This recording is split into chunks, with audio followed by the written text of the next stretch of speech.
Welcome to our FB page na free reviewers managed by Leonalyn at ang video ito i-upload din natin sa ating YouTube channel na Solving Math with Leonalyn. Sa mismong YouTube channel natin, sa description ng video ito, ilalagay natin yung mga link sa part 1 at yung part 2. So anyway, dito na naman ulit tayo sa number series. At ito ay sinisend lang sa isa sa ating mga followers. At hindi natin i-reveal kung sinong nag-send sa atin. Ito ay actual na lumabas sa mismong civil service exam. Ang makakonfirm lang nito ay yung mga dating nag-take ng exam sa last year yata. Pero itong number 15 ay minsan na rin itong lumabas pero hindi, kahalintulad lang naman ito. Dati before sa pandemic. So anyway, kapag mga ganito, pattern lang ang hanapin natin. Paano ba makukuha yung pattern?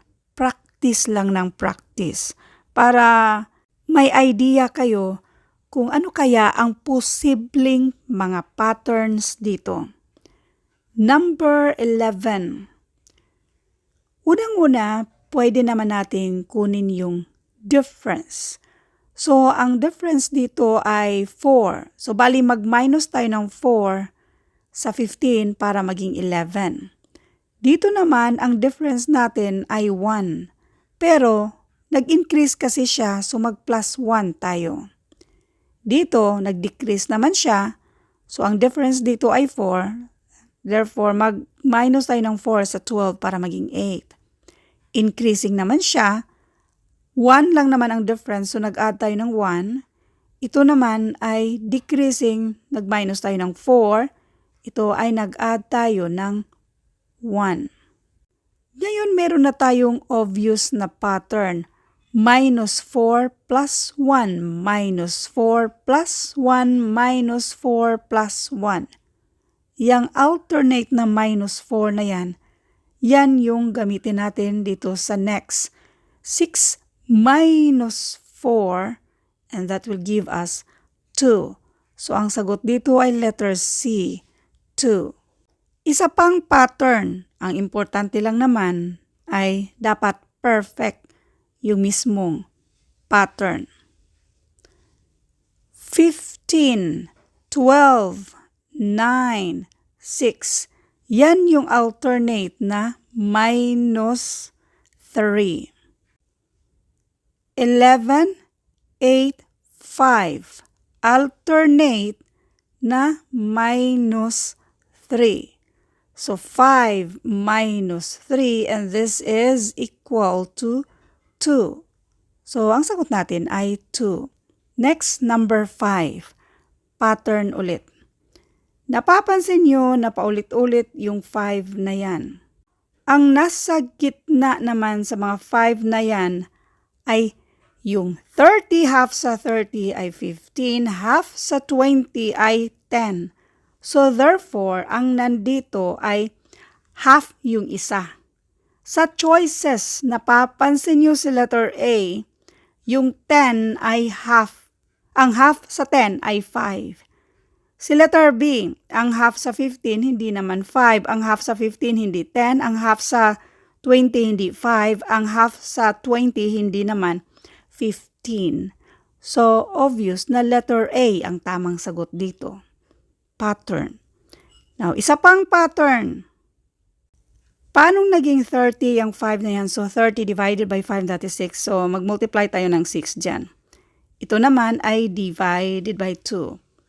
Next, ito ay hindi natin yan gagawin kasi dito tayo sa pariho ang 5. So, direkta tayo dito. I-multiply natin sa 5 para maging 20. 20 divided by 5, that is 4. So, yung 4 ang i-multiply natin dyan. And then, divided by 2. So, we have times 6 times 4. Parihong divided by 2. So, times 6 times 4, so mag-multiply tayo ng 2. Decreasing kasi siya, even numbers. So, times 2. 5 times 2 and that is 10. Now, doon tayo sa divided by 2. So, 10 divided by 2 and that is 5. Kaya ang tamang sagot dito ay 10 at 5 which is letter A. Uulitin ko, when it comes to mathematics, never memorize the answers because that will never help you, kundi yung paraan kung paano natin ito sinagutan. Now, ano naman kaya yung pattern dito? Increasing siya. Kunin natin yung difference. 2 minus 1, this is 1. Bali, nag-add tayo ng 1 sa 1 para maging 2. Ang difference naman dito ay 1 ulit. Ito ay 3. So, paano tayo magkukuha ng difference? Yung larger number minus yung smaller number. So, 11 minus 6, this is 5. 20 minus 11, this is 9. 37 minus 20, this is 17. Paano kaya yung pattern dito? So, umpisahan natin dito, 17. Kung meron tayong i-add dito, ito ay mag-total sa 17. So, baliktad tayo. Dito tayo sa una. Paano naging 3? So, wala tayong ma-add dyan. Dito tayo. Itong tatlo, kung i-add natin yan, that will give us 5. So, 1 plus 1 plus 3 equals 5. Next, itong tatlo naman, which is 1 plus 3 plus 5, this will give us 9. Next, itong tatlo ulit, yung 3 plus 5 plus 9, this will give us 17. So, yan si 17. Meron na tayong obvious na pattern. So, yung magkasunod na tatlo, yan lang ang i-add natin. So, ang magkasunod na tatlo, 5 plus 9 plus 17. So, yung tatlo na yan, 5 plus 9 plus 17, this is equal to 31. So, therefore, itong 31 na yan, yan yung i-add natin dito sa 37. So, 37 plus 31, this is equal to 68. So, ang sagot dito ay letter E, 68. So, I hope meron na naman kayong natutunang kakaibang pattern.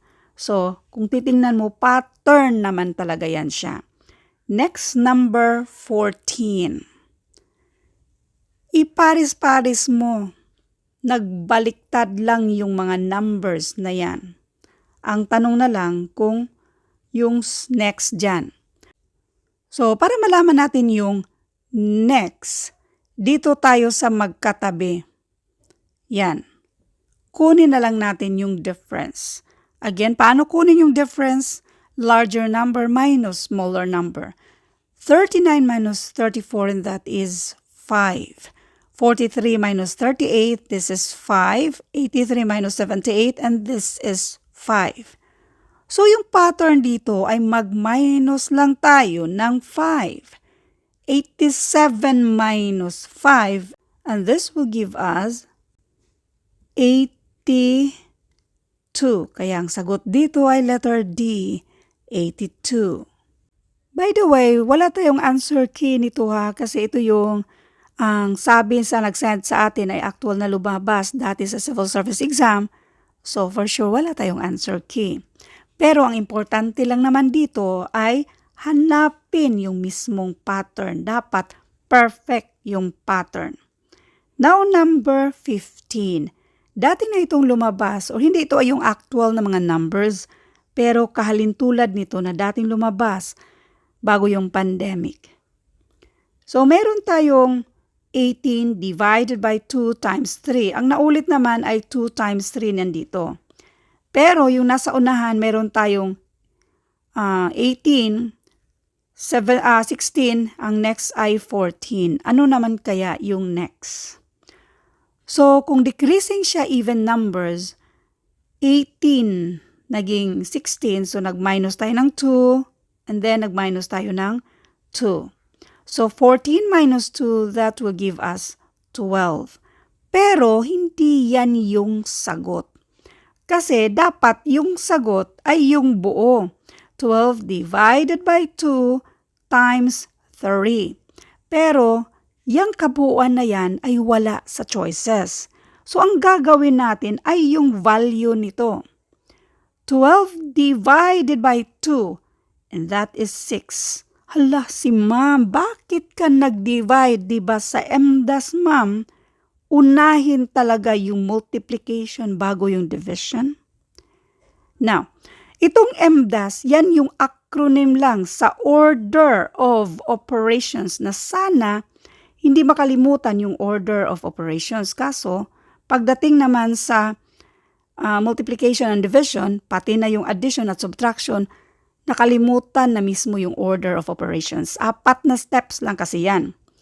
Yung una ay yung parenthesis, unahin niyang nasa loob ng parenthesis according sa order of operations. Ang next ay yung exponent. Now sa step number 3, since step number 3 lang naman tayo dito, yung multiplication and division, they rank equally. Kaya we will solve them from left to right kung alin ang nauna. Now, kung nauna si multiplication, unahin natin yan bago ang division. Pero kung nauna naman si division, unahin natin yan bago yung multiplication. Kung gusto niyo mapanood yung detalye regarding sa MDAS, pwede niyo i-search PEMDAS or MDAS, tapos idugtong lang yung Leonalyn para mapanood niyo, or para madaling masort out yung dati na natin upload regarding sa MDAS na upload natin sa ating YouTube channel. Kasi doon, meron tayong pinakita ng mga libro from grade 4, grade 5, grade 6, grade 7, at yung may college, yung elementary algebra na regarding sa order of operations. So, 12 divided by 2, that is 6. 6 times 3 equals 18. So, ang sagot dito ay letter D, 18. Isa pa. Itong solve natin to. 18 divided by 2, that is 9. 9 times 3 equals 27. 16 divided by 2, this is 8. 8 times 3 equals 24. 14 divided by 2, 7. 7 times 3, and that is 21. Ang 27 to 24, ang difference dito ay 3. So, minus tayo ng 3. Ito ay minus tayo ng 3. So, therefore, mag-minus lang tayo ng 3 dito sa 21. And this will give us 18. Thank you for watching, and all I hope mayroon kayong natutunan sa videong ito. Thank you and God bless.